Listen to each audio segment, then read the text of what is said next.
schedule health report and owning and managing a schedule is something that a superintendent, they don't have to do alone. Often I think we feel like the super's just got to go out, own it, and drive it and be that hero. The reality is the superintendent's the leader. They're the facilitator for the whole team.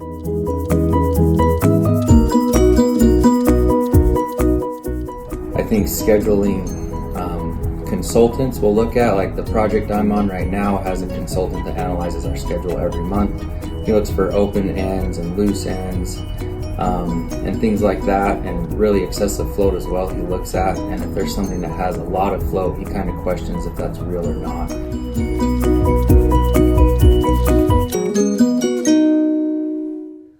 There are two parts to operating a schedule competently, just like there are two parts to operating a vehicle competently. You may know how to drive the car, but unless you know about stop signs, one-way roads, no parking zones, you may be using that vehicle incorrectly. Okland has adopted 11 industry standards that help our schedules operate properly. If schedules don't use these 11 industry standards, they're said to be in bad health, and when it comes time to construct or to be used in a court of law, they're good for nothing.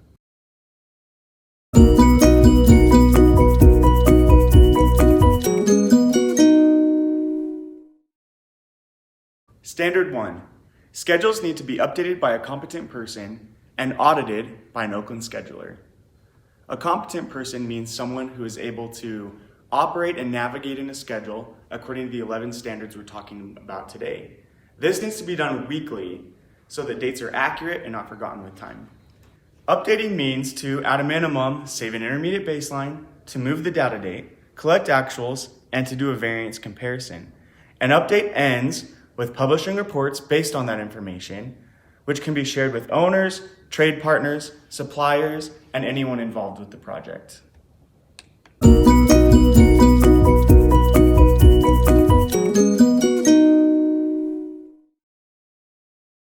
Standard 2, no open ends. Every activity has a predecessor, except for the very first activity, and every activity has a successor, except for the very last activity. You can see on this network diagram that each of these activities has a predecessor except for this very first activity. This has a predecessor, this has one, this has two of them, one of them. But here at the end, there's two activities that do not have a successor. So the way we fix this is by adding another activity at the very end to close the network. Now we have a healthy schedule where every activity has a successor and every activity has a predecessor. Here we have removed the successor from STR 1488, form and reinforced slab on deck pour 4. What do you think will happen? It goes from having only 4 days of float to having 199, or essentially saying that it has 199 days before we hit the end of the project, since no other activity is necessary to complete before this one's done.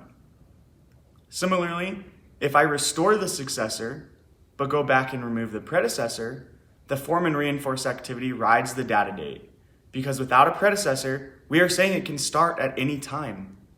Even if this is true, there are almost always activities that should be tied to its beginning to create a proper float path.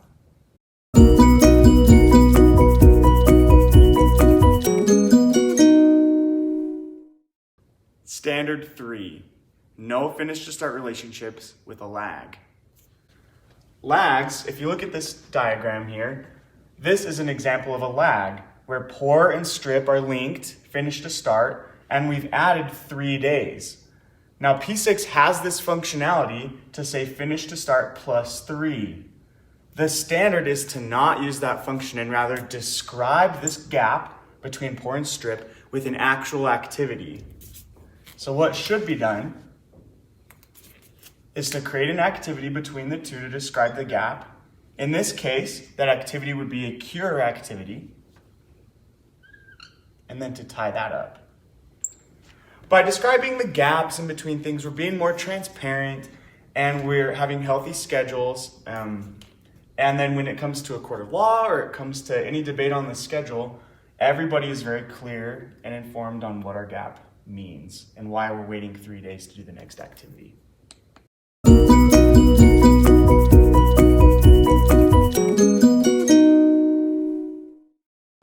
Standard 4, no loose ends.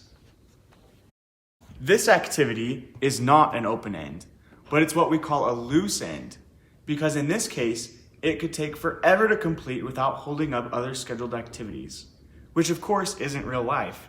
If I status these activities and then hit F9, we can see what happens.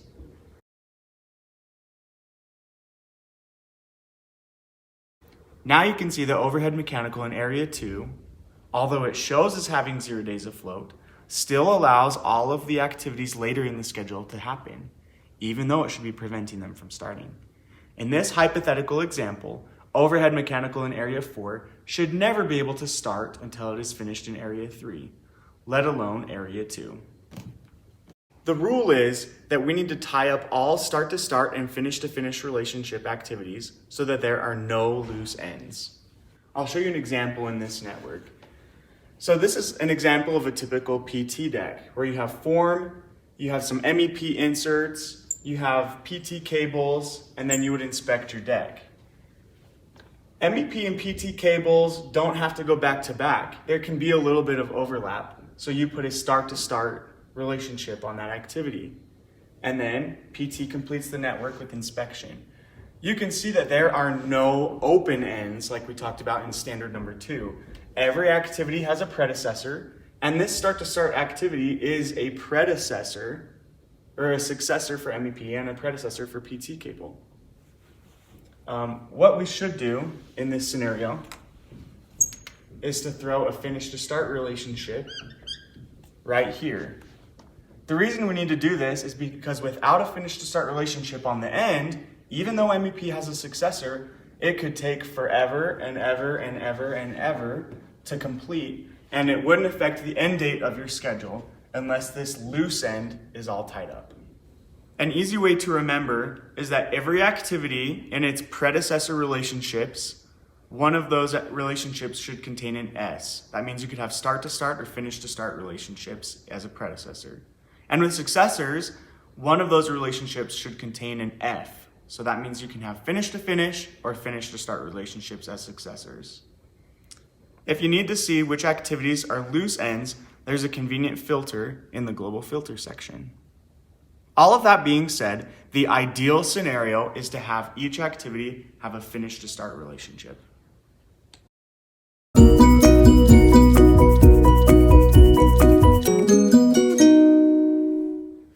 Standard 5, high duration activities. Typically, durations should not exceed 20 days unless there's a good explanation or the duration defines procurement. For example, 30 days for framing is not acceptable. You should break it down into smaller trackable pieces. There are very good reasons to plan out your construction sequences in greater detail to avoid long duration activities. For one, it is difficult to estimate accurate durations for longer periods of work. It is harder for trade partners to manage those activities, harder to track and show accurate progress, and it is harder to use the activity to start others that need to begin midway through. This means that you may have to break areas into smaller sections, for example, Area 1 and Area 2, or East and West.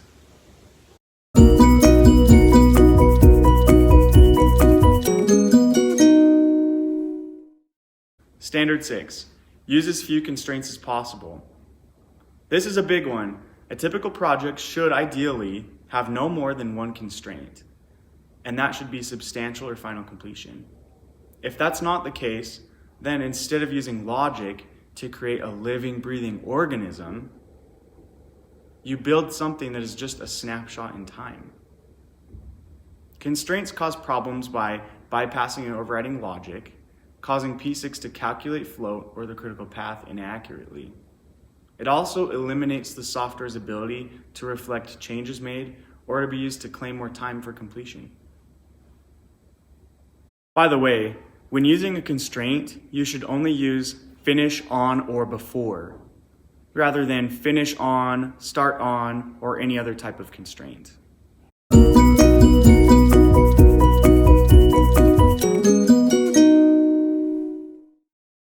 Standard 7, no negative lags. There is no such thing as negative time, and even though P6 will allow us to do this, we should not be tempted to use that function. Negative lag relationships can and should be rewritten to reflect positive lag. Negative lags are usually not logical and are used to get P6 to give us a start or end date without using proper logic. This can easily be fixed by using proper logic and a positive lag.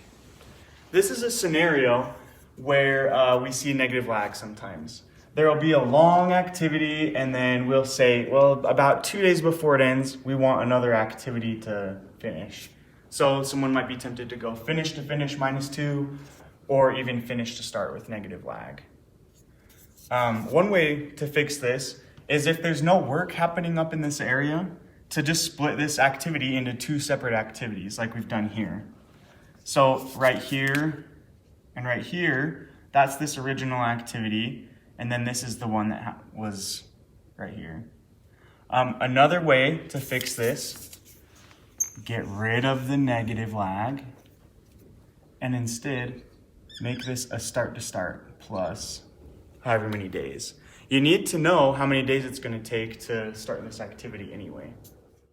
When we have a beautiful sequence of activities that you've worked very hard on, and then you think, oh, wait a minute, there's something that happens just before it. It's not necessarily part of the sequence, but it needs to be done. So we'll put a negative start to start -5, negative lag.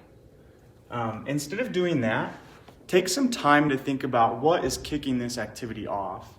It might be, for example, just-in-time procurement that you could link.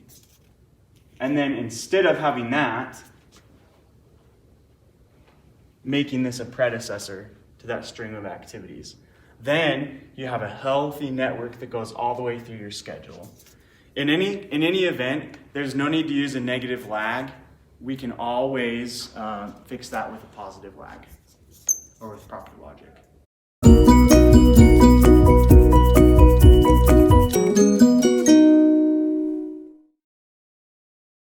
Standard 8, excessive float. We should always be thinking about our schedule and trying to reduce the amount of total float in it. A schedule that has lots of total float, when it needs to be used for a change order impact analysis, or when you need to take it to a trade partner or someone on your team to show them how urgent an activity is, if there's tons of total float, float is really what tells the story of how critical an activity is. As you guys have learned, and as you learn when you schedule, 0 days of total float means it's on the critical path. And so the closer you are to that, the more critical your activity is to complete on time.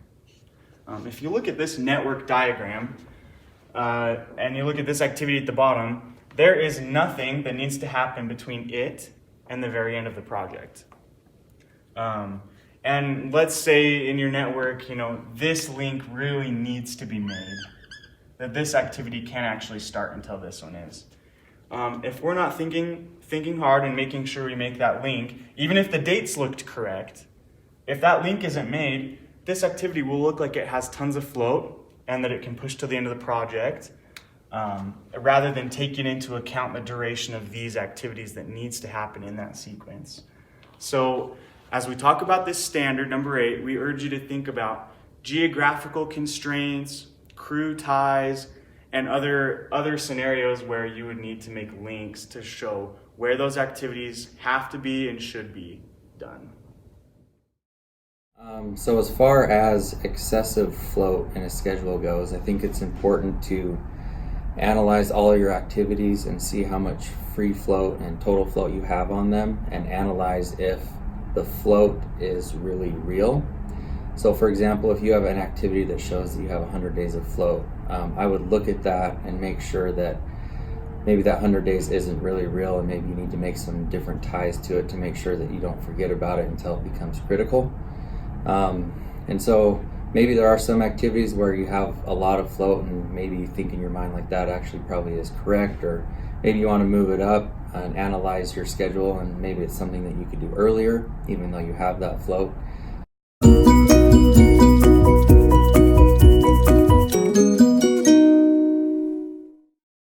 Standard 9, out-of-sequence activities. Out-of-sequence activities are activities that have been given actuals before the schedule logic will allow. Whenever you see the necking down of an activity bar,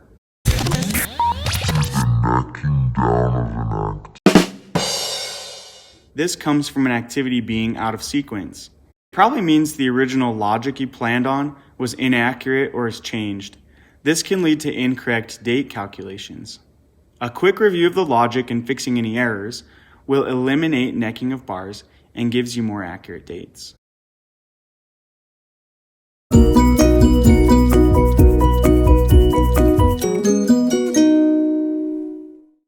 Standard 10, one trade partner per activity. The very common scenario that we see is MEPS, then linking it to like inspection or something like that. The preferable way by far is to go mechanical, electrical, plumbing, sprinkler, then linking them all to whatever they need to link to and continuing with your schedule. The reason that you need to do this is we need to be able to hold trade partners accountable individually and not as a lump sum because they're obviously not all one company. And then another reason is in a delay claim, if you had to go to court, this isn't very defensible when you lump activities together like that. This is very clear. And when one of them messes up, because they obviously aren't all going to mess up at the same time or be in the same problem, maybe they are, but when one of them screws up, it doesn't impact the others and you can show that impact in your schedule.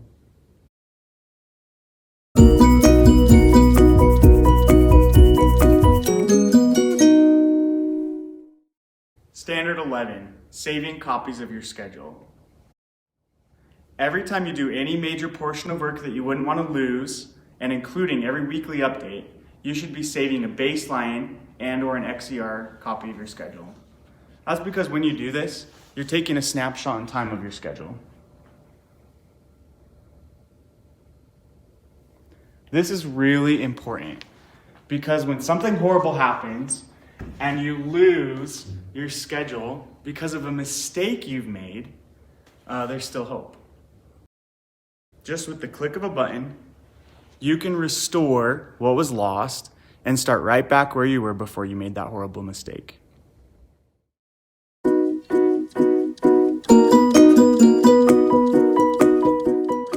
Lastly, trade partners. Bring them in. We always do this, but often we feel like we have to solve the schedule for them. No, talk to them.